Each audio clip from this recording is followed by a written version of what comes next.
welcome. This is an amazing crowd. Thank you all so much for coming out tonight. I am Denise Fanning, and I am the Arts and Exhibits Coordinator here in Park Library, and I am so excited to welcome you here tonight. Thank you so much to Park Library and Dean Kathy Irwin, who's here tonight, for hosting this event. Thank you to our artist, Steve Jessmore, for coming all this way to share this incredible work with you tonight, and for sharing all of his stories, history, and whatever he's going to share with us tonight. he's wondering that too. No, I'm just kidding. I would first like to begin by acknowledging that here at CMU in Mount Pleasant, and where many of, probably all of these photographs were taken, we are on the traditional, ancestral, and contemporary land of the Anishinaabe people.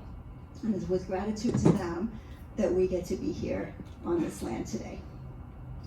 So, with that, I would just like to first say that I'm really excited to bring Steve here to all of you and to our town to share this work as a person who is a nature enthusiast, and especially a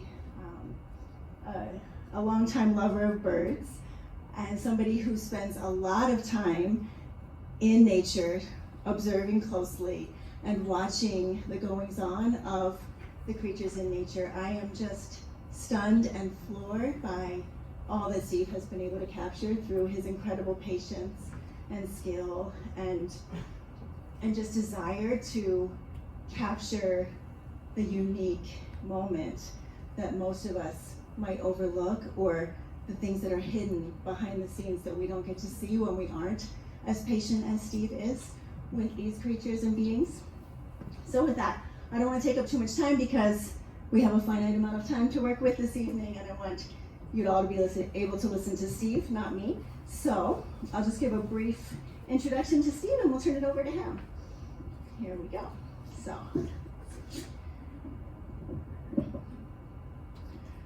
Steve Jessmore loves building relationships with people and communities as he photographs and tells their stories. He has always liked to see the positive, listen and hear the important, and to be honest and genuine to his subject as he tells his stories. This was his approach as he photographed his hometown in Saginaw, Michigan, and then in Flint, Michigan, where he won numerous international, national, and Michigan photojournalism and photo editing awards, including the Robert F. Kennedy Photojournalism Award for outstanding coverage of the disadvantaged. He is also a 5-time Michigan Press Photographer Association Photographer of the Year, winning 4 times consecutively. He left work in the newspapers in 2013 for a new challenge, to be the photographer and photo editor here at Central Michigan University. During his 5 years at CMU, he was the point person for all things photography. In 2018, he moved his life to Grand Rapids, where he went on to build his career more expansively through freelance photography. His work thrived in the field until the world stopped in March 2020. I'll let Steve detail his pandemic journey that led him to the gorgeous work that you see here on these walls and on his Facebook and Instagram accounts. You should follow those.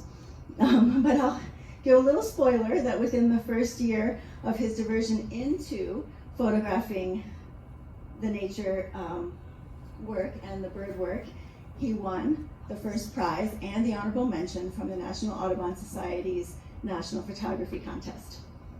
So, pretty, yeah.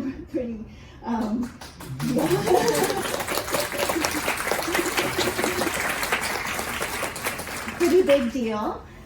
So in addition to being a many times over award-winning photographer, Steve has an impressive list of clients, and according to some local insider sources, he is highly regarded and respected among his peers of journalists and photographers.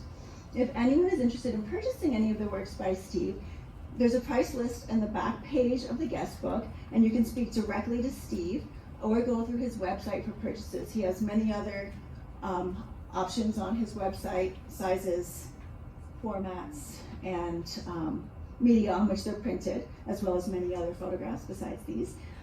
So please explore that, because this website is gorgeous. And with that, I'll just say that I hope that in looking at Steve's work and in listening to him tonight, that we'll all be inspired to be a little bit more curious about our environments and the creatures and plants that inhabit our world, and that we'll all be a little bit more patient with witnessing and observing what's going on in the world around us, and then we'll all observe a little more closely and with a little bit more appreciation for the magic in the seemingly mundane and the extraordinary in the seemingly ordinary. Please help me give a warm welcome to tonight's guest, Steve Jessmore.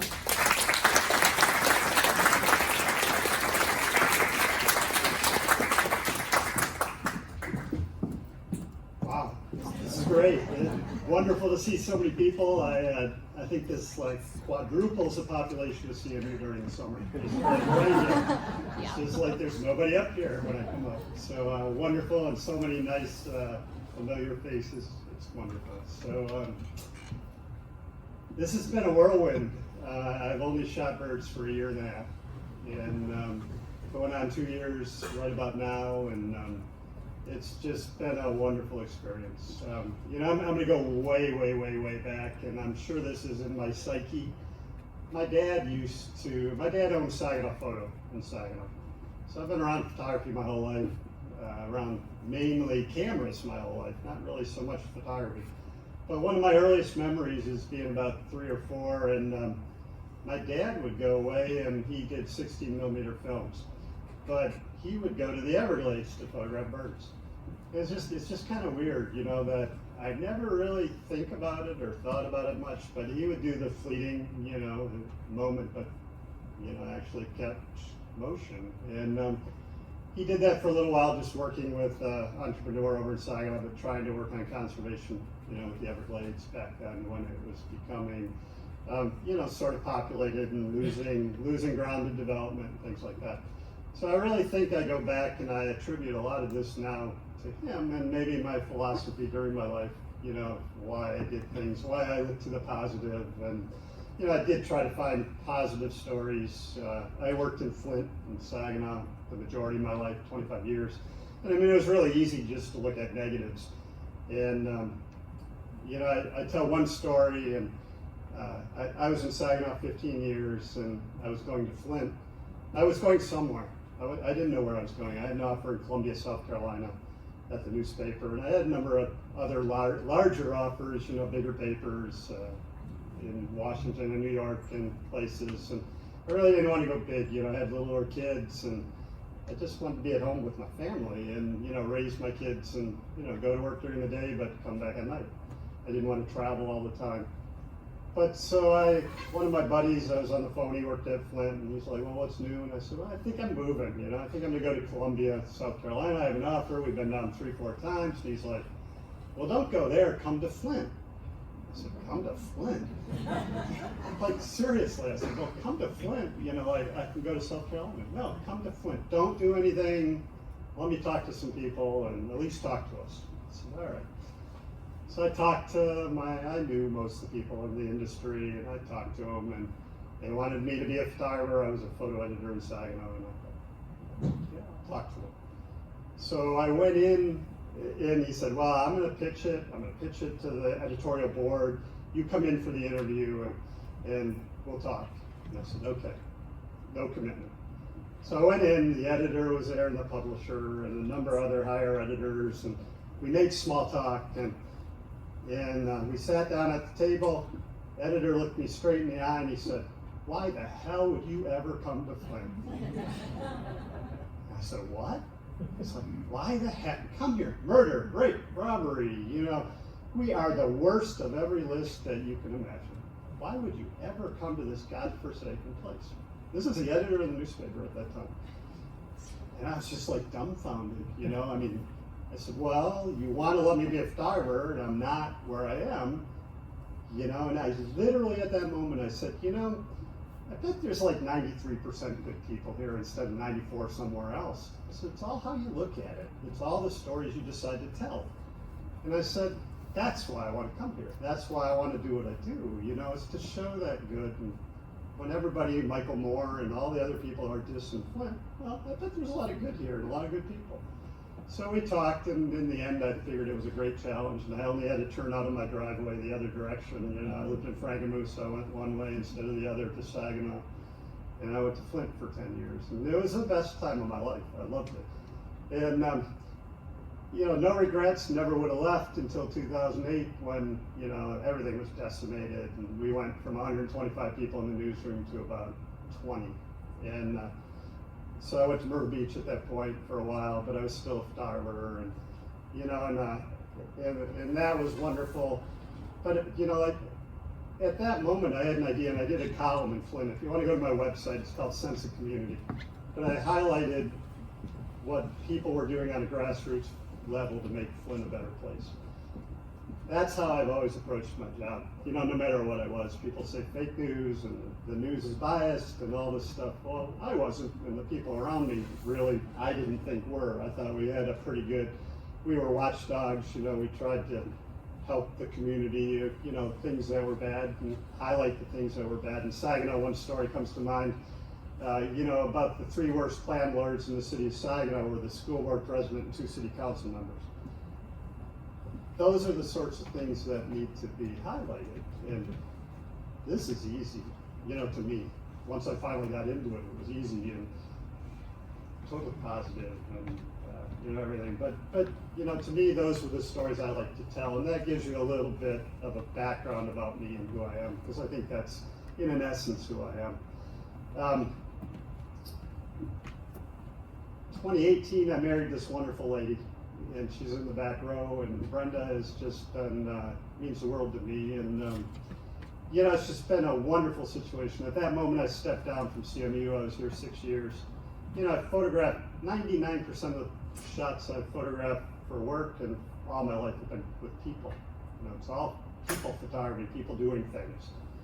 And, you know, people, you know, whatever the news story was, but I was a community journalist. You know, I explained earlier, I didn't want to go places, really. I didn't want to travel. I didn't want to have to waste that time on airplanes and in hotel rooms and, you know, shooting Super Bowls or whatever they wanted me to shoot. That just wasn't really fun to me.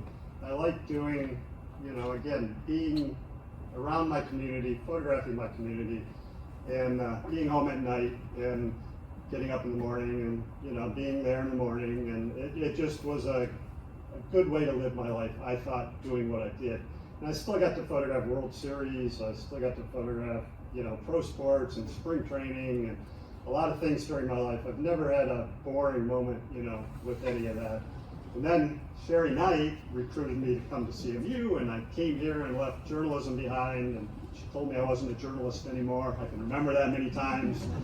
And it was true, you know, it was a whole different way of looking at things. And she taught me branding and how to do, you know, how to tell the school's story, which I really enjoyed doing, and I still enjoy doing. I enjoyed doing it so much that when I met Brenda, she said, just come over and do something. Let's get married, come to Grand Rapids. And I thought, what better thing to do than to tell lots of school stories instead of just one, you know?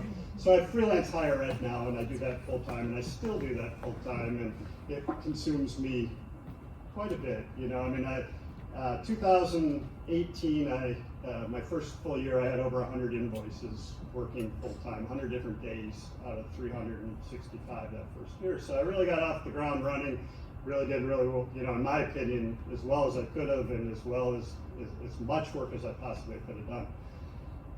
But so that was 2019. It was 2020, it was off to a good start. All of a sudden, March, I think it was 8th, we went to DC the weekend before, and there was this COVID thing that was hitting, you know, and March 8th, the world just stopped for everybody, probably, you know. And my phone literally rang off the hook that day. All my work got canceled for indefinitely the rest of the year. In the end, I had 6 invoices in 2020, you know, where I had over 100 the year before. I thought, you know, again, none of us knew how long this was going to last, and I thought, well, okay, I'll use this time to learn something new, you know, and I started thinking I'll watch videos, instructional videos. I need to learn how to light better. I'll do that. It's not something I love to do. I'll learn how to do that. I'll call up photographers that I really respect and just say, how do you do what you do? You know, and just talk to them and just try to think. But I'll try to improve my craft, and by 2-3 weeks it'll be over. You know, I'll do that.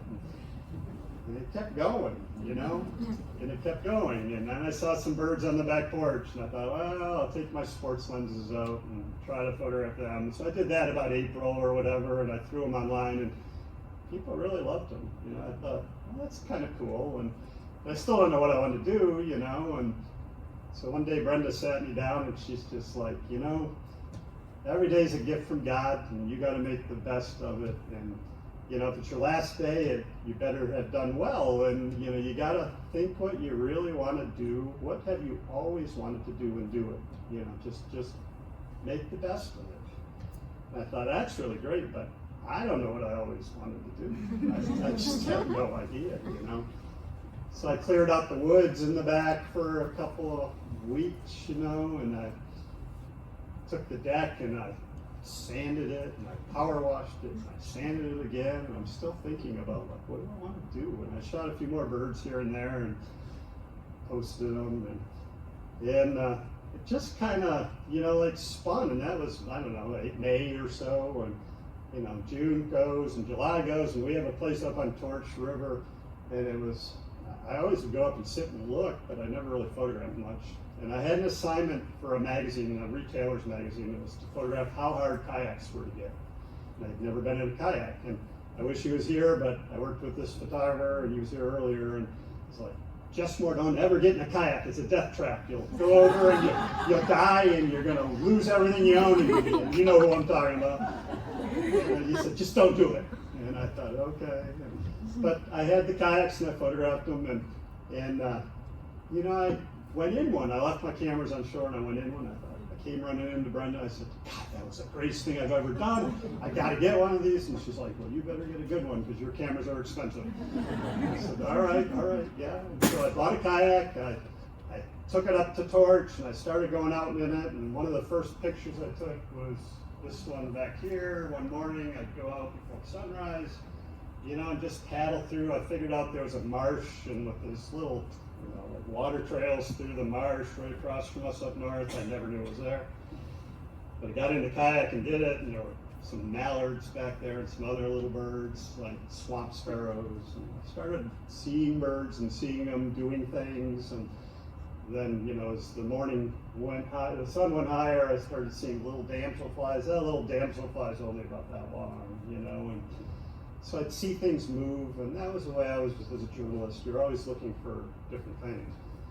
And so I did that for a while, and then the fall came, and I would get out earlier and earlier, and it was easier and easier because the sunrise was later and later. And you know, I'd get out there, and I'd sit there in the dark, and the ducks started like buzzing me, you know? Like I was in the kayak, and it just went right over my head, and I literally could not photograph them. And I can remember saying to myself, game on. You know, I'm a photojournalist. I have to be able to photograph everything. I have to be able to go out and get a picture no matter what situation I get in. You know, I can't pose it. I can't contrive it. I can't control it. I have to be able to make a picture and capture it and do it. And I am going to do this.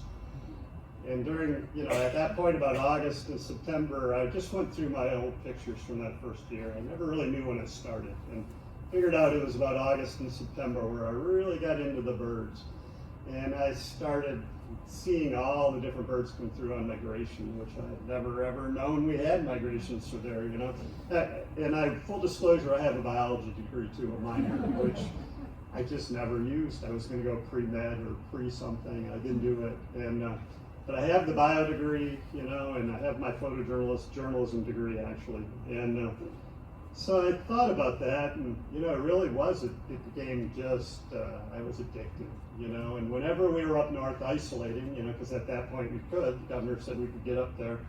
So Brenda was fortunate enough to be able to work, you know, the internet on the porch. She works IT, so she could do that. I would just get up and not sleep in. And she'd get up at 5, I'd get up at 5, and just go out and start photographing. So I just dedicated at that point.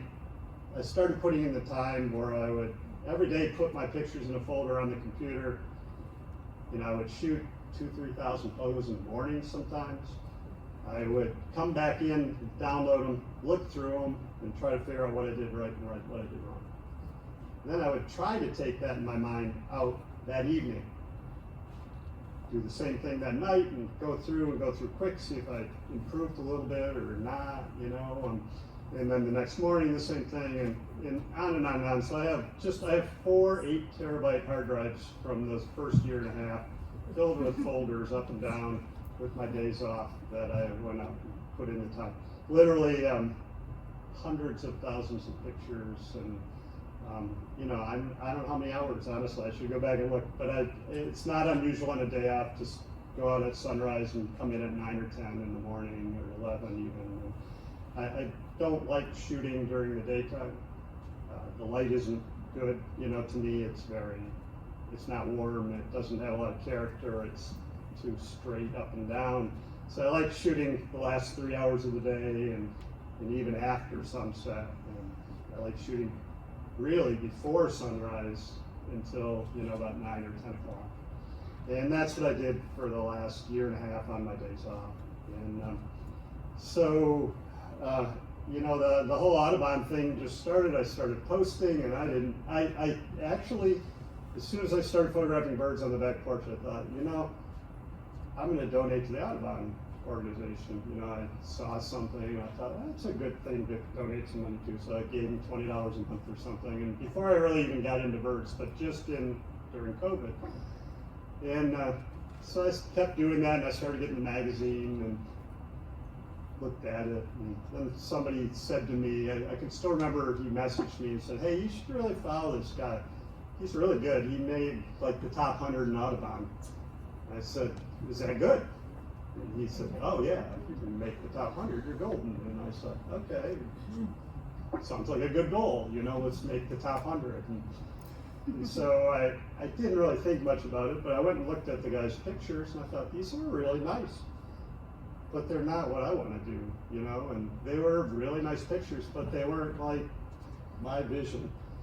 And I didn't, again, really have a vision yet, but I knew it wasn't just a bird sitting there, you know, and there's nothing wrong with birds sitting there. They're beautiful, and sometimes I do that, but you know, they should have something more to them to me.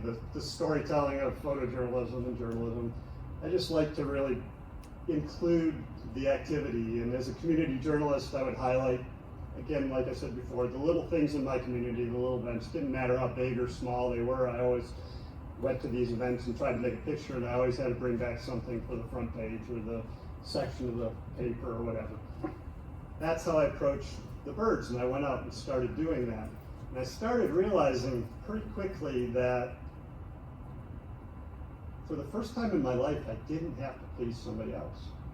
You know, like there were no expectations for anything that I did out there, and all my life I had to bring back a picture I thought was good, but it had, some editor also had to validate it, you know, or it wouldn't have run in the paper. But this time I didn't have to do that. So I started just photographing, started experimenting, and you know, started just using lenses I wouldn't have used, or getting in the kayak, or you know, just whatever it was. I realized that these pictures were two things. They were mine, and they were also mine. I owned the rights to these pictures for the first time in my life. Everything I'd ever shot in my life, somebody else owned. So that was another incentive, I think, for me as I went through and, you know, started photographing. Not that I had any intent to do with them anything in particular, but it was kind of neat that these were actually my pictures. So I started shooting. I got really into it about December.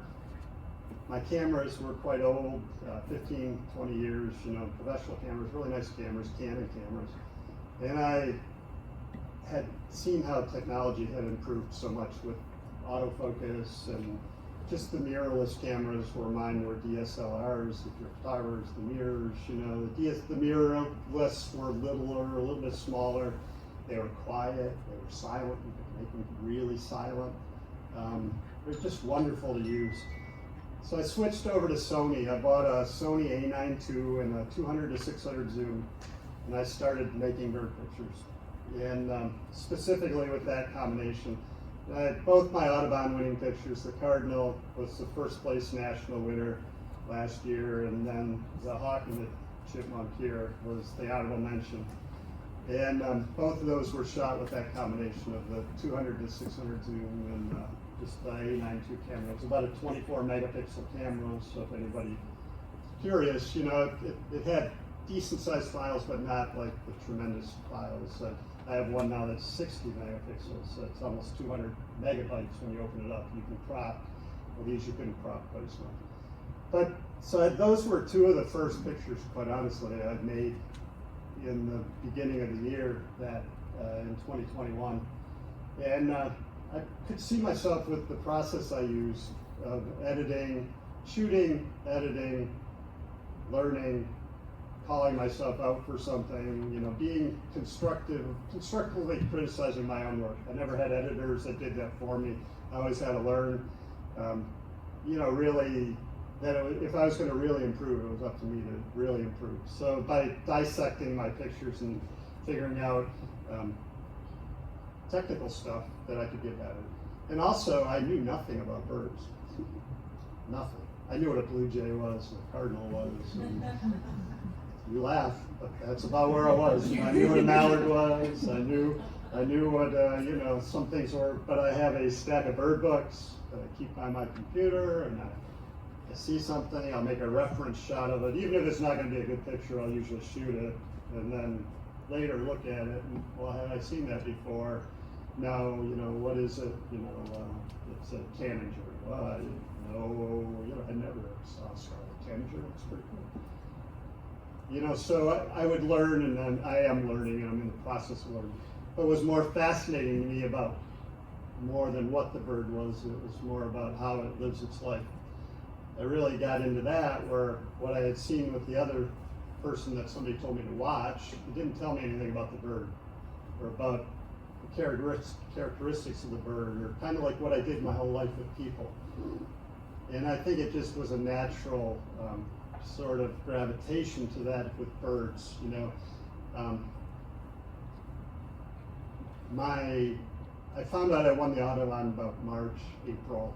I got an email that had my two pictures attached. It said, "You're a finalist in the Audubon. You've made the finals." Oh, okay, that's pretty cool. But I didn't really think of anything, you know. Still, it was like, well, I've been in a lot of contests, and just because you make the finals, there's 150 pictures in the finals, and you can't get ramped up about that. And so I didn't think about it much. And then all of a sudden I got this barrage of emails and phone calls from all these different Audubon people. And I can still remember I was on the phone with somebody for an hour, and I went in to Brenda up north. I said, I had to win something. I said, why would they ask me all these questions if I just was like top 100 or, you know, whatever it was. And so, you know, I went through these calls and stuff, and it wasn't like 2-3 days later, the photo editor Audubon called me up. She told me I won first place nationally. How do you feel? I said, oh my God, you know, I'm ecstatic. Glad I'm sitting down, you know, this is really great. And she said, yeah, you know, first place. And I've seen like 1 million cardinal pictures the last 4 years I've been doing this. She said, that is just by and far the best one I've ever seen. I'm like, wow, you know, great. What'd you like about it? You know, so we talked a little, and you know, if you look close at it, the ice crystals, you know, coming off the ground, and the wingtips touching, that's been kind of my trademark or whatever. I love catching the wings hitting the surface of whatever, where they gauge their speed and their height and all that. And so we talked a little bit more, and then she said, well, in your other picture, what honorable mention? I said, oh, that's nice. She's like, well, aren't you really excited? I said, well, I won first place. And she's like, well, how do you feel? I said, well, I'm glad I'm sitting down. And it's like, well, I won honorable mention. What's the big deal? I won first place. You know? And I went through the magazine then last year, and I realized they don't give out second, thirds, fourths, anything else. They give out a first place and maybe an honorable mention. And it was like all of a sudden, I actually apologized to her the next time I talked to her on the phone. I said, I had no idea, you know, I told you I'm a newbie at this, and, you know, and so that was kind of, to me, that really sunk in at that point, how cool it was. 9,000 pictures, you know, and they give out 5 or 6 awards, and to have won one not even a year into doing this, it was great. But for the most part, I'm doing what I do. You know, again, I was challenged by my wife to put my talents to good use. I'm happy that I'm married to someone that treasures what I do so much. You know, the first picture I gave her, she jumped up and down. I'd never experienced that before in my life with anybody, you know. She loves seeing my work on the walls. It's like I'm living in heaven right now. So, you know, I'm again doing something that I've fallen in love with. I can express myself with. I just keep getting more into all the time. You know, I love spending the time out. My procedure most days, like when I do this, I sit in the same place. I get to legitimately wear camo nowadays, so sorry about that. And I wear camo, and I at times will wear full camo, like face and everything, but I'll sit and huddle down against the river. I wear white camo in the wintertime on the edge of the river. I'll sit in one place and try to get there before it gets light out. So I'll get out about a half hour before sunrise. And I sit, and I like to just have everything be acclimated. When they come through, they're surprised to see me. I actually had a mallard come by me the other morning, and he did a double take. He swam by me, and he just like turned and looked at me like, I never saw you, you know? I like that, you know, just to catch, you know, to catch them being themselves. And I've come up, one of my best friends and I, after I won the Audubon, we were sitting on the front porch drinking bourbon, and I couldn't tell anybody, but I told him, and we were talking, and he was an old journalism buddy, and it's like, I said, Ken, you know, I'm just like, I'm losing sleep over this. I said, I've done this for 9 months. How did my 2 pictures rise to the top of however many thousands of pictures, you know, for the first place in the professional category? I shoot colleges. I think I do it pretty well. You know what I mean? For the most part, I'm a legit professional, and I make my living at it. I've never been a bird photographer, or a wildlife photographer. I've always wanted to, but I never had time or support or anything like that. And I said, but I'm losing sleep. I'm literally like waking up in sweats in the middle of the night saying, like, they're gonna like kill me. They're gonna come after me like, you know, Frankenstein or whatever. Who's this new guy, you know, that won this award? He has nothing, no creds, you know, with wildlife photography. And we talked and talked and talked. He said, Steve, your pictures are birds doing stuff. And he said, everything, you know, it's like them living their lives, and they're not just sitting there, they're doing stuff. And he said, I really think that's in part what, you know, makes your pictures maybe a little different than somebody else's. You're capturing all those moments. You know, again, I got into it a little bit, but them protecting their territory, them hunting for food, them searching for seeds, them, you know, flying, you know, to their day spot where they feed and back home at night, commuting, just like people do. You know, but it really did mirror a lot of bird traits, mirrored a lot of what people are doing. And I think that's what I'm trying to do, is tell those stories and tell it effectively. Try to get the interaction, you know, the swans with the, you know, the heart head after lovemaking, you know, the Canada geese back there battling each other, you know, I mean, the sandhill crane times trying to take a nap in the middle of the day, you know, I mean, the shoveler speeding, the hawk being successful. I followed that hawk for over 2.5 hours through the woods to get that picture. And, you know, I think that's maybe what separates, at least on a certain level before we get into specifics, you know, what I'm trying to do and the challenge I'm trying to take is that, in essence. And you always talk about a lowest common denominator. I learned that in math class way back when, but I think that's my lowest common denominator with what I do is with all wildlife, to show some aspect of them living their lives.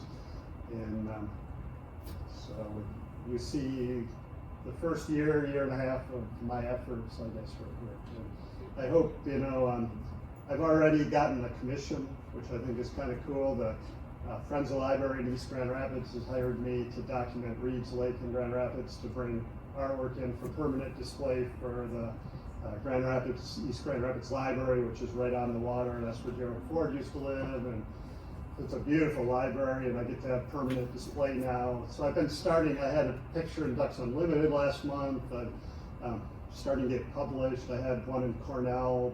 That's the birding, like whatever. Just one of the best research schools. But their annual report, I had the inside back cover of one of their publications with the Sandhill Crane back there. So I'm starting to see myself get published, which is fun for a publication photographer. Not just, this is really unusual for me to see things hung up and printed very nicely. So and I think we're all used to nowadays cell phones and iPads and seeing things smaller on a TV screen or fleeting like that, or not very good quality, and then to see some things printed like this, it's just the first. When I opened this Eagle in the living room, it was like, oh my gosh, to see, and that came out of nothing, a digital ones and zeros and a digital file, and it's just incredible to me. So anyway, that's in a nutshell about me. So does anybody have any questions, or Denise, do you wanna? Where do we go from here? So you tell me. Yeah, question and answer would be excellent if somebody. Looks like Robert has a question. There's one picture of you with your kayak boat on, a slouch down, yes. Yeah. Whatever that you've got going on. Can you tell us a story about any bird that said, this is our world, you don't belong here, and they actually maybe attack you? Yeah, it has happened. And, Which bird? it does. It happens with people in Flint. It happened a lot. It happened in Saginaw a number of times. No guns with birds, though. That was kind of nice. But, like Robert said, I do go out early. I go out before the sun, before light. And I park myself usually in the corner of a marsh in the reeds, somewhere where I think I'm going to have a nice viewpoint of birds coming by, and they're not going to catch me, kind of like that mallard. They're not going to see me immediately, and then I'm going to get a nice arc as they fly by or do something. But I can remember this specific morning I got out there before light, and I looked down. I'm in full camo, literally face and everything. And I looked down, and I had a beaver. I could have reached out and just grabbed him. He was that close to the side of my boat, and he's looking up at me. And I had a wide angle, but I knew if I moved or twitched, he'd go. So, I just sat there, and he looked at me for about 5 seconds and went under, and then went over and slapped the water and slapped it a couple times, But that didn't scare me. But what got me was a mute swan. They are really, really, really fierce, and they're very, very territorial, and they're very big. And I was sitting in the kayak, and probably about as here to the wall, I saw this swan going towards me, and his head started going like this, like sideways, and he was just trying to figure out what it was, and all of a sudden he picked up and he put his head down and came right at me, and he didn't stop. And I have about a 12-foot kayak, and I'm sitting there and I'm like, what do I do? He's like literally coming at me. I have a $12,000 lens and $20,000 around my neck, and he got like seriously as close as me to you, and I had the paddle across my lap, and I splashed and I screamed at him, and he kept coming, and I splashed one more time, and he stopped right at the front of my kayak and looked at me, and then it just started feeding, and then the female and the baby came over and fed, and they were all as close as you guys. But he initially came at me. If you've ever seen them pick up off the river, they are loud and they are intense. And I've actually heard people have been killed by them before, like literally on water skis or whatever. They'll come at them and hold you underwater. So it was pretty frightening. But he did stop. But I haven't had any other really. I've had the mink right here. Wherever he is right there. He came literally close enough to grab him a number of times and just looked at me. And then he'd pitter-patter down away and then look back at me and come back and look at me and couldn't figure out what it was, But I've had that. And I had a river otter the other morning right in front of me, just like swimming, kind of looking and not really knowing something's not right. But most birds they don't seem real afraid of humans, I guess, you know. The worst to me was the swans, and they seem, but everything else I haven't had an issue with. Another question. Deer, I've heard, they can smell you. What is, in general, with birds, is it their eyesight, is it their hearing, or is it their sense of smell? I would say it's probably their eyesight, from what I've seen. You know, I mean, I can see them come down the river and then see me and then like start to move the other way, or especially from above. I would sit in my kayak and, you know, shorts in the middle of summer, no shoes and camo, and thinking I'm camo, you know. And then somebody shot a picture of a drone with me, and I saw my white legs, like how obvious they were. So I started wearing camo pants too. You know? But no, I think their eyesight is just really keen. I don't think it's so much. I could be wrong. I don't think it's smell, but again, from what I've learned so far, it's more movement and the unusual, you know, to what they're used to. We have a lot of birders here. And you know, again, I'm amazed at what you all do. I just like, I stand next to these Audubon guys out there, or, you know, whoever on the trail, and they can hear the calls, and there's a whatever, you know, a certain warbler, and I'm like, really? Yeah, you know, there's this here and that here, and it's like, I just can't, I don't have that aptitude to put together the, you know, the strings of song and remember them yet. I'm not saying I won't get it, but I find that fascinating. You know? Go back to your flint days and tie it in if I can, Steve. I'm sure as a crime photographer, you had some gruesome images that you didn't take and you didn't publish. Have you ever encountered anything like that in terms of birds, in terms of maybe you saw something that just was too awful? Yeah, you know, I have a lot of stuff actually. But like this, I thought, you know, everything past that picture, you don't want to see.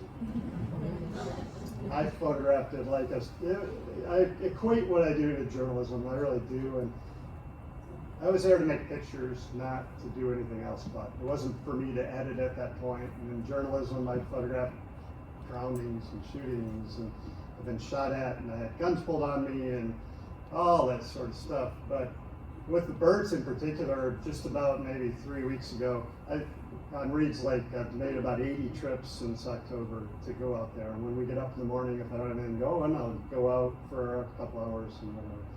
So I was out there one morning, and I was on the boardwalk, and I heard this agonizing, this swan.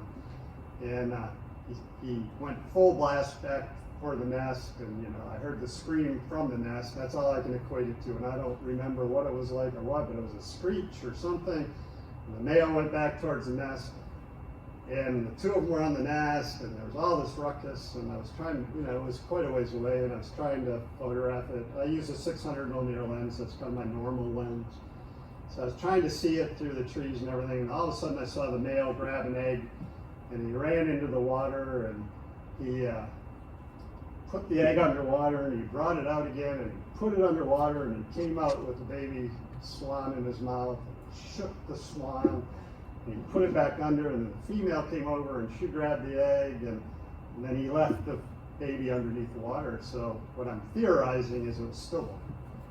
And that egg cracked, and it was stillborn, but you can see the yolk sac and the swan and everything. You know, you can see the little wings, and what do I do with them? You know, I mean, I think as a scientist, you know, bird behavior, I think someone could be interested. You know, for me, it's never been about the money, whatever I do, but so I'm not thinking that, like, how can I monopolize this or anything? But it is, I think, a very unique set of images, you know, because what the swans did, you know, they finally, after a few minutes, gave up, left the baby, took it away from the nest, took the egg away from the nest, so that, you know, one of the biggest predators are snapping turtles and pike and muskie and, you know, even mink and things like that. And, but they took the egg away from the nest and the yolk sac and all that. And they came back, and the female went to the nest, but I couldn't see in it, so I didn't know if there were any more eggs. And the male went off that nest and found a Canada goose nest and stomped it, threw it all over the place, and left the egg there, but, you know, there was one egg left that I could see that he missed. but basically destroyed that nest and then just kind of went back to normal activity. And it was fascinating, you know, as a scientist, as a photographer, I mean, as a journalist, but it was agonizing to do. So yes, and it happens frequently, and I mean, you know, again, all the pictures leading up to the heart necks, I'm not about posting that sort of stuff, but it's a struggle sometimes. I'm wondering about how your population of subjects changes. Do you get to recognize birds that hang around for a while? Yep. Or are you not getting a feel for the turnover in those how mix? Yeah, a little bit. You know, definitely the migrations in the spring and the fall. So the birds come in the spring that will stay there. Some of them stay all year. You know, like I'll use torch as an example. In the spring, the mute swan we have all year round. We'll have mallards, a few mallards, mute swans. You know, some of the hawks, definitely the eagles. Those are the main ones that I see all year round. But through the Canada geese, through the summer they'll nest, and the spring is really exciting because they all battle, and the swans hate the geese, and everybody's just vying for nesting space, and so it's incredible to photograph. Again, as a moment shooter, it's just amazing, the battles, the little battles, and the you know, drama. It's just incredible.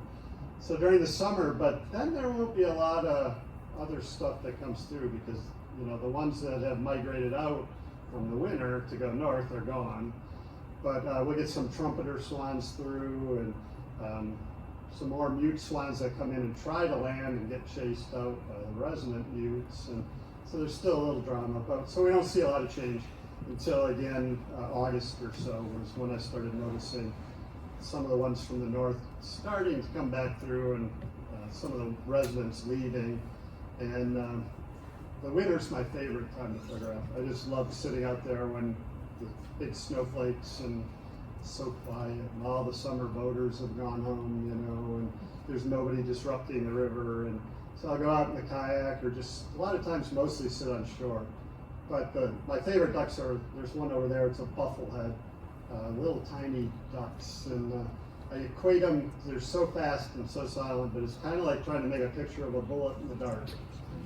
It just goes, and there's like no warning, and so those are my favorite. They come in with golden eyes, and the mergansers, the one with the crayfish down there, the hooded mergansers come in, and for the winter mostly common mergansers, other wild ducks from the UP and Canada, and the tundra even that come down. The snowy owls come down usually in the winter, and then we'll leave in the spring. So what's really cool is when I go back to my folder system of pictures, that I can see what was there what week. And so I can look back and say, well, last year at this time, this is what I saw. My 5 days I spent there, or my 1 day I spent there, and this is what I saw. And I've had a ball with that, but like this year I never saw redheads, you know, the ducks that are all redheaded. And we had a flock. I got up north one afternoon and I looked out and there were like 100 of them in front of the cottage. So that was so cool, you know, to see something unusual. So, but yeah, I use it as a benchmark, and then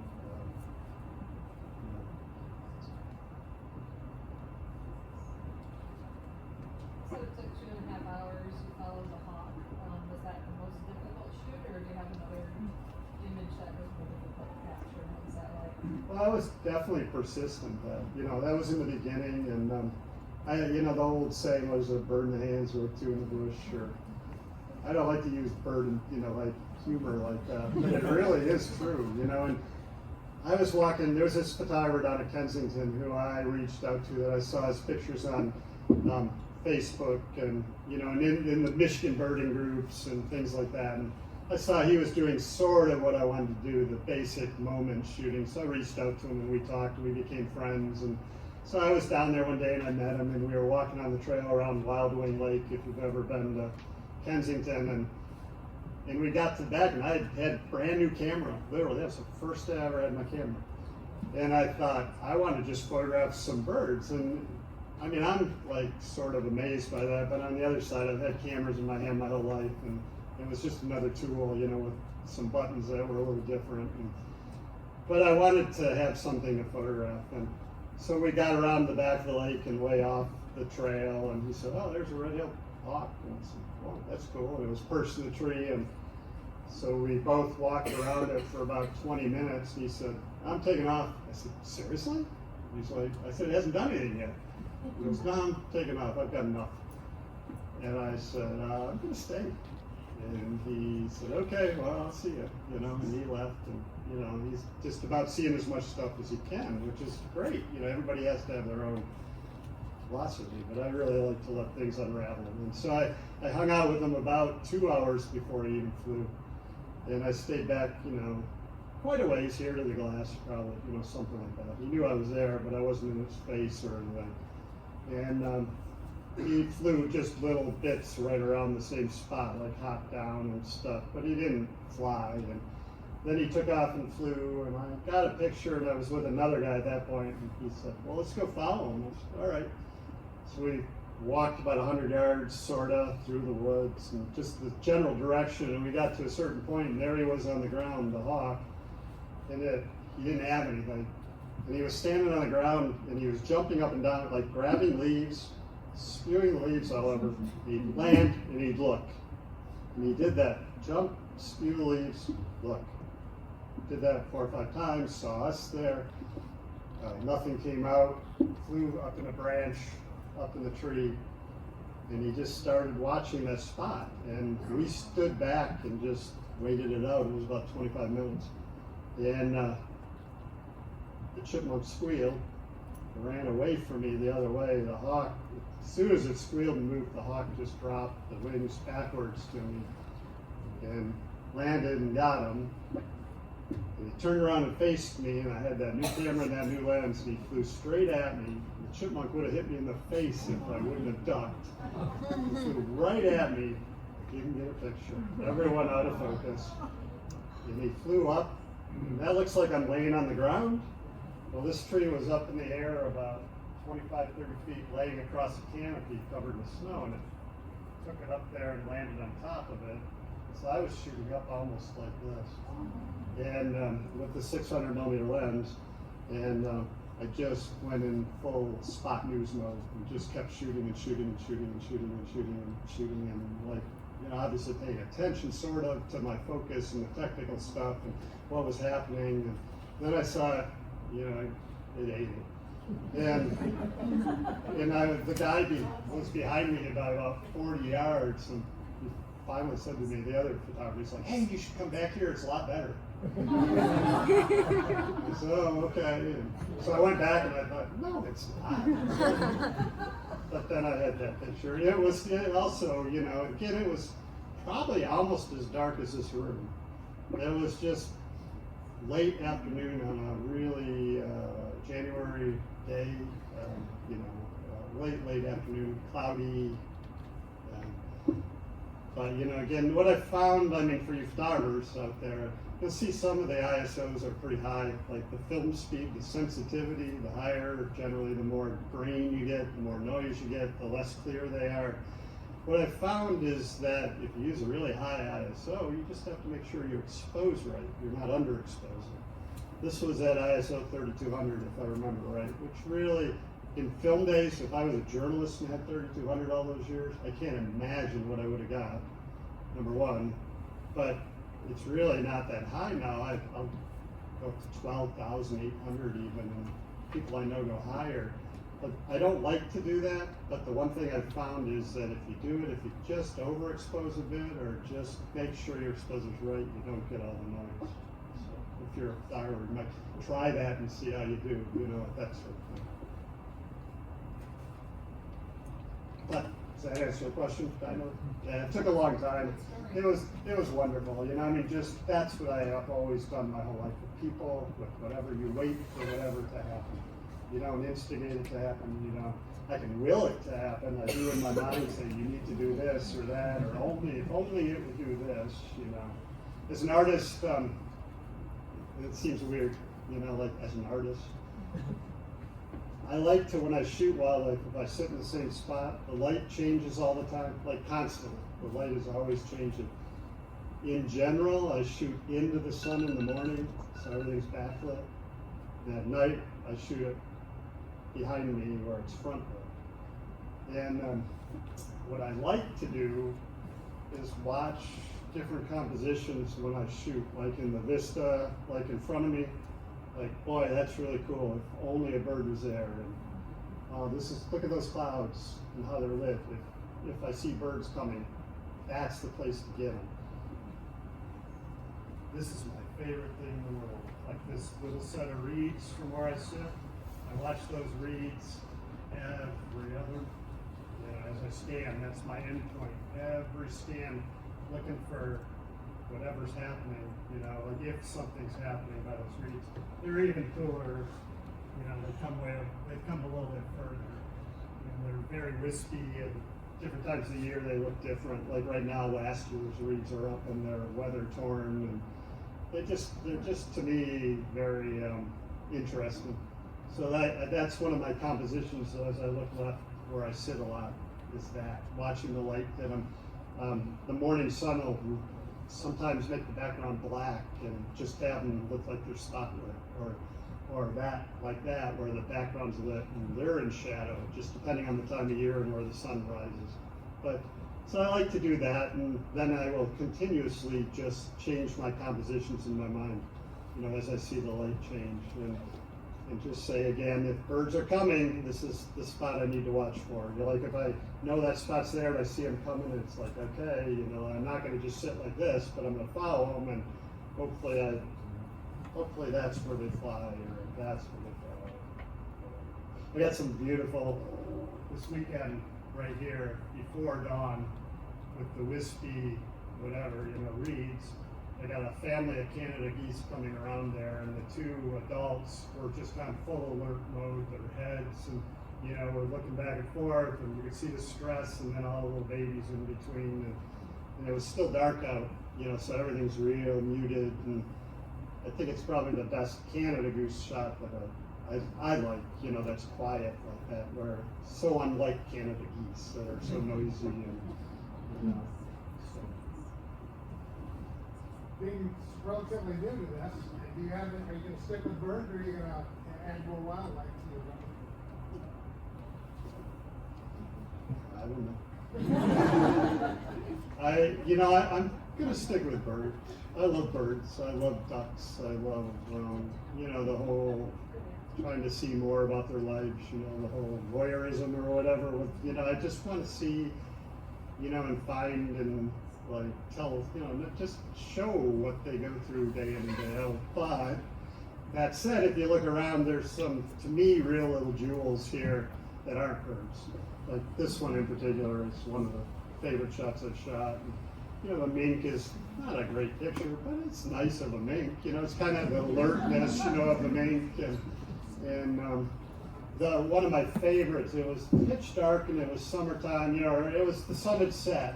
If you look back by Brian there's a little square picture of a turtle and a mosquito. And, the water was still, and it's just from, again, scanning and recomposing and trying to make something with what I'm given, and I'm not trying to create something myself as much as to see what I've been presented that night, and pay attention, it's just like whatever nature decides to give me, I better see, and that, when I saw it, it was just like the water was so still, and he was really close. I was down to front row chair, and I was sitting on the shore, and I just saw it, and he poked his head up for 30 seconds, and all of a sudden the mosquitoes were all over, and I'm like, oh my God, this is great, and click, click, click, click, click, and just, motor drive trying to, get it all together, and the whole thing, what I love about my Sony cameras, again, I didn't enter into this, I'm not the guy that never did photography and won an Audubon contest in 9 months. I'm the guy that's done photography my whole life. I just happened to go down a different path for a little bit and try to learn something new.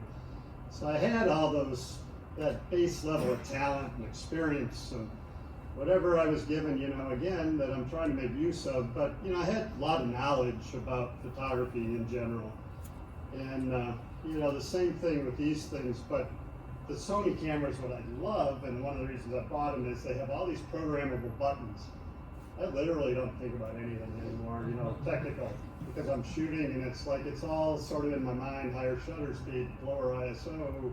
They're all on buttons and I don't have to take my eye away from the camera, you know, and that's a good situation where, okay, I might have been at a really slow speed, but I knew I wanted to stop the mosquitoes, so I upped the shutter speed quick and I upped the ISO quick, and you know, but you have to do it instantaneously almost with these things. That's what I've learned. And so, yes, I will do animals. I don't know if I'll go out in the woods and just sit there like waiting for bucks too often, maybe, but I just love the whole duck thing, you know, with the feathers and the, I don't know, like, you know, the personalities, and deer are beautiful and all animals are gorgeous, but Just curious, because you brought up the kayak situation, have you ever gotten wet? I did drop a camera. I don't know if I told Brenda that. It was an old one, and you know, I learned my lesson. And the lens I saved, the camera is on the shelf. I just look at it now.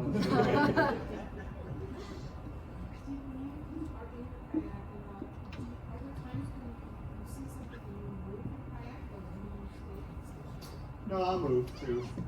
Like the swans with the babies on the back. I saw, you know, I was out photographing the babies and they were on the water, and then she put them on her back and she went from one side of the river to the other, so I had my zoom lens with that, and I paddled down the other end, and then another male came, and so I would have been really wary to get close to her, but the male went away from her to like do the little dance they do with other males and didn't pay attention to me at all. So I went down this way, and then she turned around and went across the river back where she was, and so I turned around the kayak and went across the river. And I started out at like 600 millimeters, and I was paddling and shooting and paddling and shooting and paddling and shooting, and I kept zooming out, which I didn't think about, and then I was getting closer, and all of a sudden she hissed at me, and she must have been from me to you or closer, and coming at me and hissing, and I said, whoops, you know, and go the other way. But at that moment, I realized, literally, that was in 2021, and I thought, you know, I just feel at one with this, like I did with the camera, you know, I mean, where, yeah, I got too close, but our river's really calm. Torch River, if you've ever been on it, is a nice, calm river. So I'm not too worried about a wave or rapids or anything like that, or just a stump occasionally can get me. But no, it was just, you know, I just got to the point where just that I keep the paddle across my lap in open water, and then, you know, I can shoot with one hand actually and paddle at times. So, but Was Brenda able to go out and kayak with you? she won't. No. She hasn't yet. No. But she's fully in support of me going out in there. That's important. I don't know what that says though, you know. So, but yeah, no, it was, you know, again, it was a wonderful experience to figure out kayaking and then birding all in the same time, you know, and that just go hand in hand, and I think give me a unique perspective. Not unique as in I'm the only one that does it, but again, unique with my patients maybe, and camping out. The top picture, that mallard on the top over there with the wings hitting the water, that was the same morning as the swan that came at me, and I was just parked, and you know, he came around the turn and literally saw me and took off, and I got a series of images, you know, of him going by me just as the sun literally cracked the surface, and I couldn't have got that any other way, you know, and so I just, you know, when I go out, I don't, cell phone stays in my pocket, I don't look at the cell phone, I don't, you know, I'm not tempted to check my emails or voicemails or whatever, you know, if occasionally I'll look just to see if it was her or, you know, somebody I know, but I won't be reading it if it isn't. And I just try to stay engaged all the time. I use the same philosophy I did as a journalist. I go out, I gotta come back with pictures. You know, it's just like in my mind, I'm out there not to waste time. Nothing wrong with being out there and enjoying it. You know, I get it. I'm not trying to add pressure, but it is just fun to stay engaged and to notice things and that I'd never noticed before. You know, Do you ever use a monopod or tripod, or is it all handheld? occasionally, and but it's mostly handheld. It's the new 600mm lenses weigh about 6 pounds. So the ones I used as a journalist were about 15 pounds. Like when I used to shoot the Duke Open, always used a monopod then. I have a tripod, a couple of them. You know, I need to start bringing them for the wider lenses, and you know, next to me if I'm going to sit in one spot, kind of. I've started using a monopod a little bit if I have a stationary bird. You know, where I'm waiting a while for a warbler to fly, or you know, if it's in one spot, or an owl, or occasionally. But I don't like it because I end up a lot of times like this, and then the monopod will kill somebody. You know, and if there's anybody around, I'll take them out because it's up. And you know, I just like to be fluid.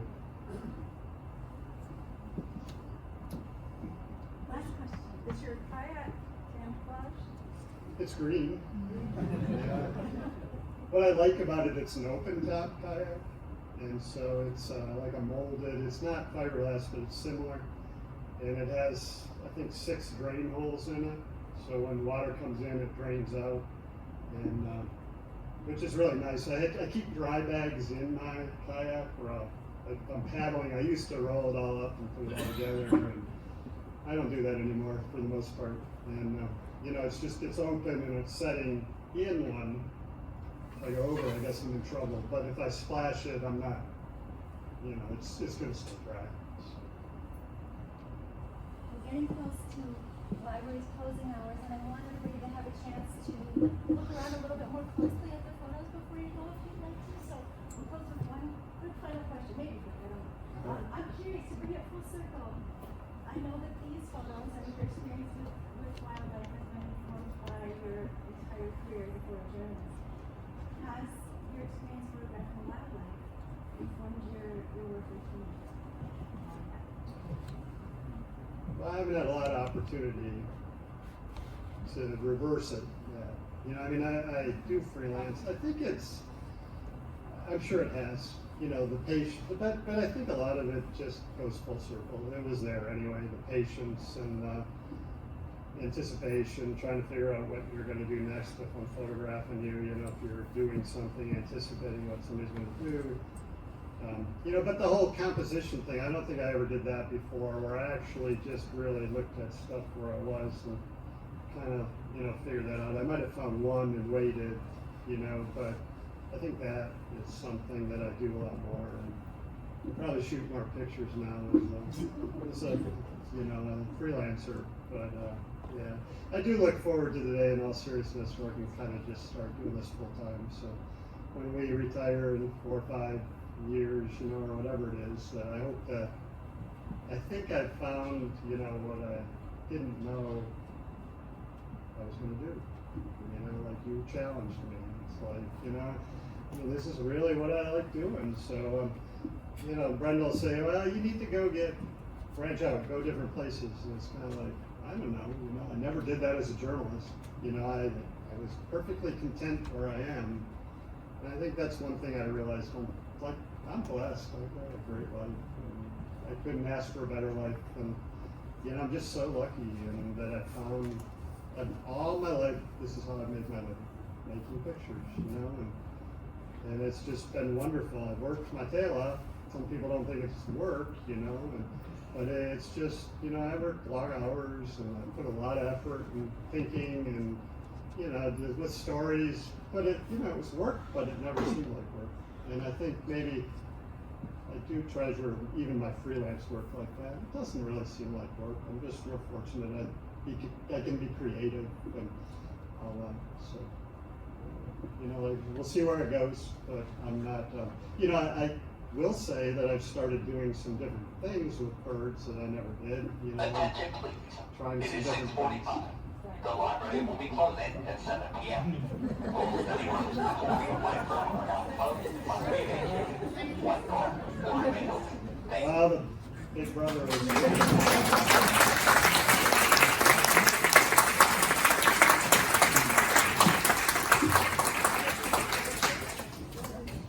Thank you all so much for being here tonight and spending your time with us and listening. And if you have questions, please feel free to probably wait in line to talk to Steve. And please take a moment. Yeah, until 7. We have to be out of here by 7.